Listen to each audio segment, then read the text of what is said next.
New York mayor தேர்தலில் வெற்றி பெற்றிருக்கும் ஜோஹ்ரான் மம்தானி தான் அமெரிக்காவில் இன்றைய பேசுபொருள். அதற்கு இரண்டு காரணம் உண்டு. ஒன்று, நியூயார்க் அதிபர் டொனால்ட் ட்ரம்ப் பிறந்த நகரம்.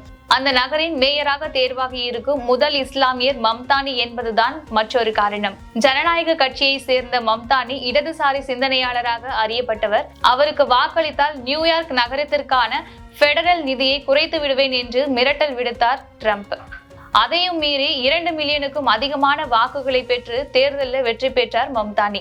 1969 ஆண்டுக்கு பிறகு நியூயார்க் மேயர் தேர்தலில் அதிக வாக்குகளை பெற்ற வேட்பாளர் மம்தானி தான். 34 வயதான மம்தானி உகாண்டாவில் பிறந்தார். அவருடைய தந்தை உகாண்டாவை சேர்ந்த ஒரு எழுத்தாளர். மம்தானின் தாயார் இந்தியாவின் ஒடிஷாவை சேர்ந்த Meera Nair.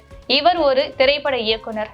சல்லாம் Bombay, New York, I love you உள்ளிட்ட பல்வேறு திரைப்படங்களை இயக்கியவர்.